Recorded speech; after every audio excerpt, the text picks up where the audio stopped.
All right, ladies and gentlemen, let's get it. What is good? What is good? What is good? Of course, you know who I be. Good Doc, Dr. Mike TV. Back at it like a crack addict. Back again, once again, with another interesting topic of conversation that I wanted to share with the audience tonight. First time to the channel, guys, make sure you get the likes up. Make sure you subscribe, notify, and do all of the things to familiarize yourself with the Good Doc's content. Everything you need to know about me in reference to all of my extracurricular activities outside of the tube are listed in the links in the description there below. Patreon, ebooks, all of that stuff. Check them out down there. So just got off a live show, guys. This is going to be a direct to YouTube video. No fanciness, no music in the background, no pop-up of my name in the corner and shit. None of that. Straight to direct. You know how they used to do direct to DVD stuff? Yeah, this is direct to the YouTube. So nothing fancy. But recently just finished a live show. And I told you guys that I was going to bring this up, but I wanted to talk to you guys about transportation in the Philippines. And should you choose to, if you choose to live in the Philippines long term, invest in having your own personal mode of transportation, especially as a foreigner. Now, during my tenure in the country and during my time there, I have been a big advocate for, you know, public utility jeepneys or jeeps and using taxi cabs and things like that to get around.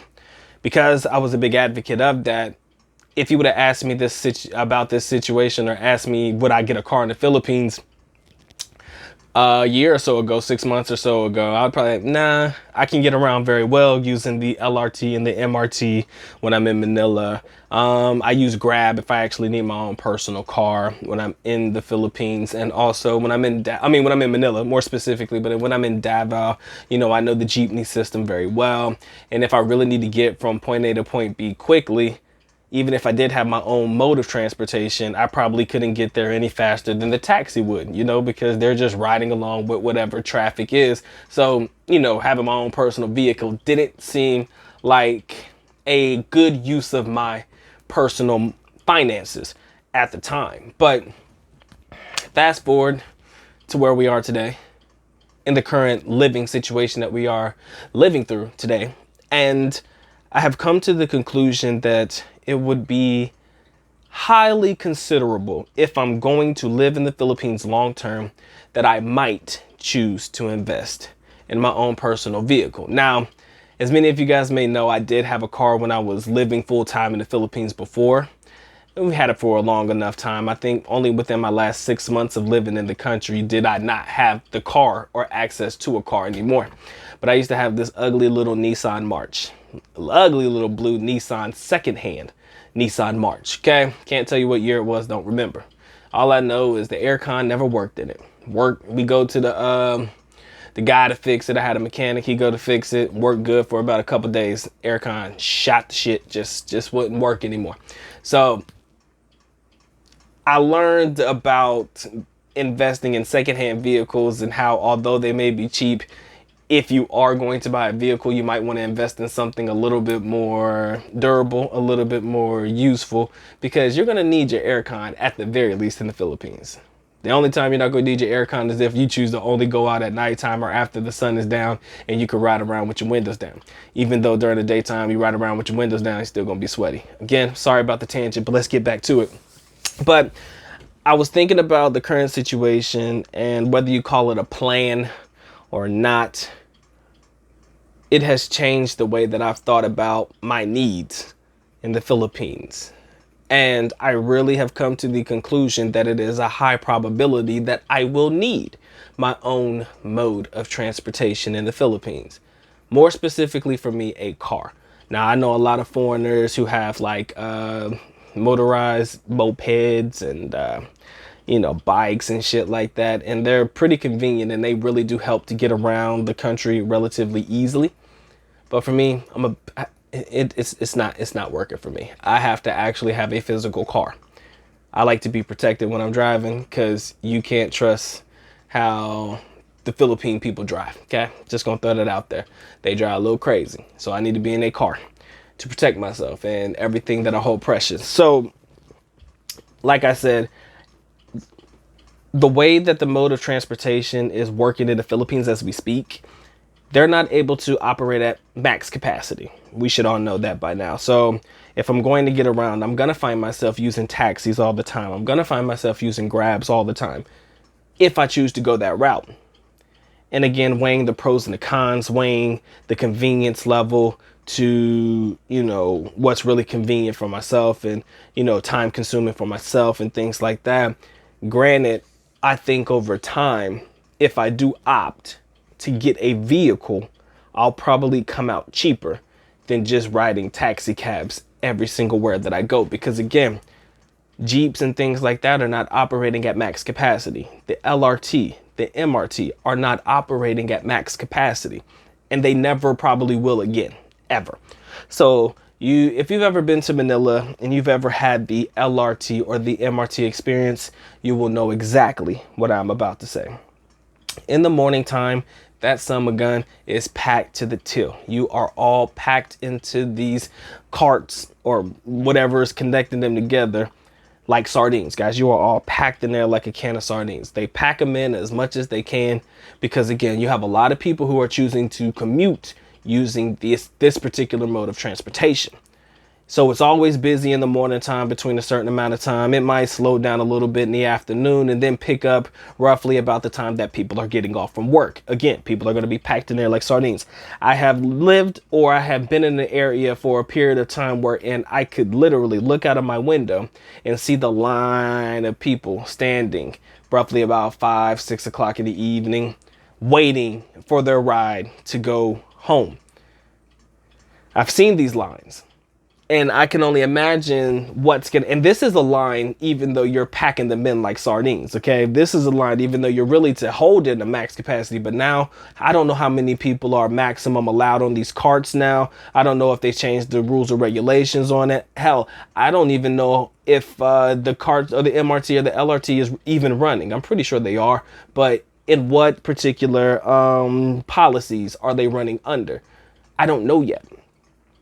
And so I'm only feeling sorry for the people who really only utilize this as their only mode of transportation. I feel sorry for them because now they got to get up probably 5 hours in advance in order for them to get from point A to point B. And you're only taking into consideration wherein, okay, I don't know how long I'm going to be in these lines. I don't know when I'm going to be able to get to where I need to go. So in order for me to get where I need to go, either I need to live in the vicinity of where I work or where I'm trying to go, or I'm going to need to wake up 5+ hours in advance to get ready and wait in these lines just in case. And then if I make it there super early, now it's like, well, damn, now I got to find something to do for the next 3 or 4 hours. But again, these are just the things that I think about because, again, I can understand and I could probably speak from fact without even knowing the statistics on it, that everything is not operable at max capacity. They can't fit all these people in these carts like they used to because of the current situation. So back to the topic at hand,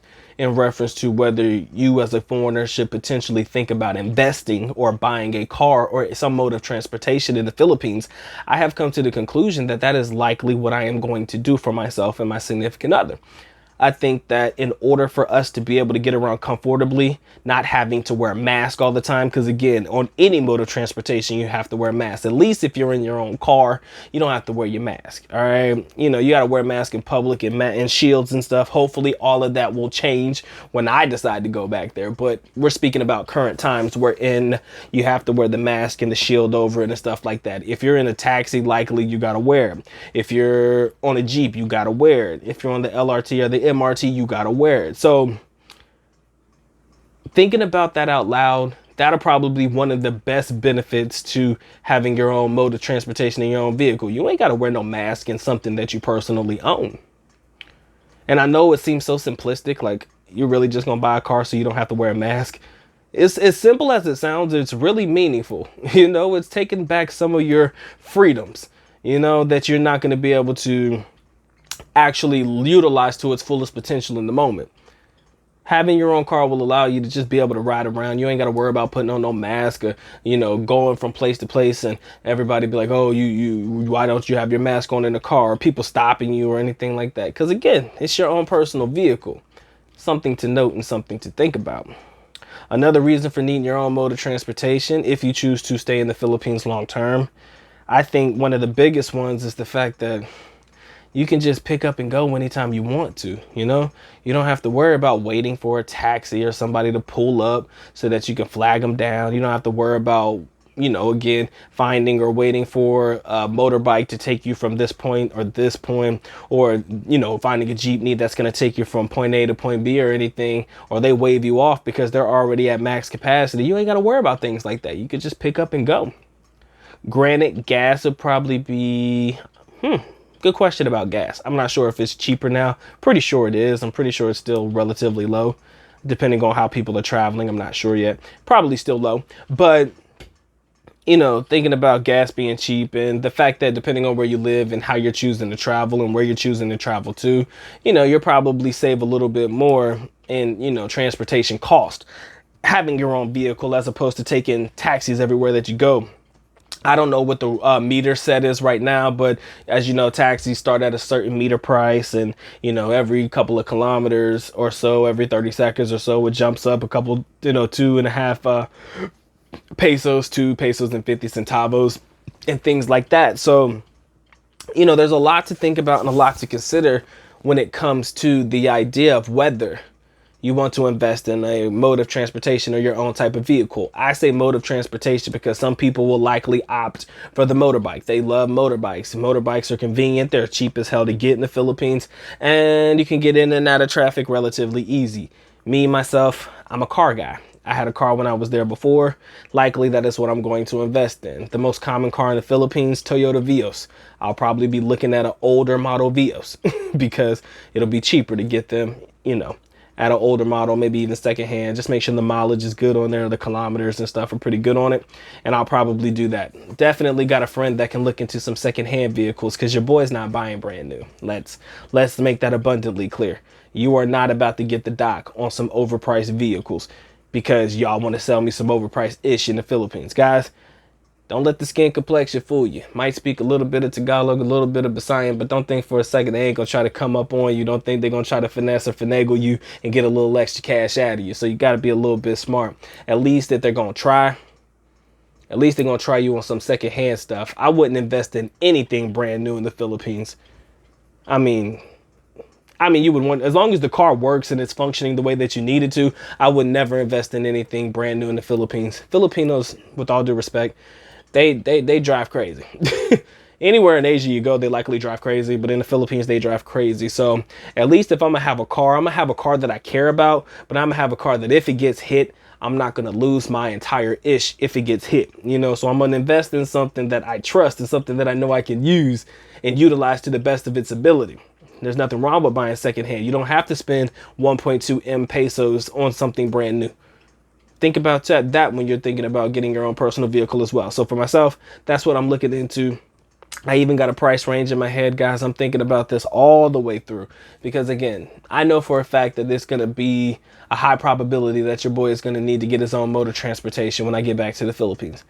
I'm not going to be fond of wearing masks everywhere that I go inside of somebody else's vehicle, so I'm going to have to get my own stuff. And I think that if you are a foreigner with the means to do so, I think you should consider getting your own personal vehicle as well. Unless things change dramatically from the time that we're making the recording of this video to the time that you actually fully retire or fully make the move or fully decide to stay full time in the Philippines, unless there's a dramatic transition where, you know, everything's back to operating at max capacity and things can go back to the way that they used to be, which it'll probably never happen. I think you need to forward think. You need to have the foresight, ladies and gentlemen, to look at getting your own personal vehicle. It doesn't have to be anything fancy, just something to get you from point A to point B. In my personal opinion, as long as it drives well and as long as it has air conditioning in it, I'm a pretty easy person to please. All right, I don't need much in my car, nothing fancy. I'm good. And I think the same rule should apply when you're looking for a car too. Look for the basic necessities that you need in a car. Keep it pushing so that you can keep it moving and it's not going to put a strain on your budget. Last thought that I want to throw out there before I end it. You also want to make sure that there is not a big, huge strain on your budget as a result of you buying this car, which is why I'm telling you guys, if you're thinking about making a move, factor that into your budget right now. Factor the fact that you might need a car. Not saying that you will get a car, but factor the fact that you might get a car or need a car. for transportation while you're in the Philippines, okay? That way it doesn't come as a surprise, and that way it doesn't ruin what you've already set aside for your trip to come. All right? And it doesn't dig into your emergency funds or anything like that. And I'm already thinking about it. I'm already factoring it in as we speak. So I'm Gucci, man. And I hope that you guys enjoyed this video. I hope that you found a little bit of logical thought put into this video. And I hope that you guys give a like to this video. Appreciate your time. You guys have been awesome. It has been the Good Doc, Dr. Mike TV. Back again, once again. About to leave now. So with that being said, the Good Doc is officially out. At least Nako. Which means I am going now. Bye-bye. As always, love you guys. Sincerely do. Mahal kita. Mabuhay. Peace.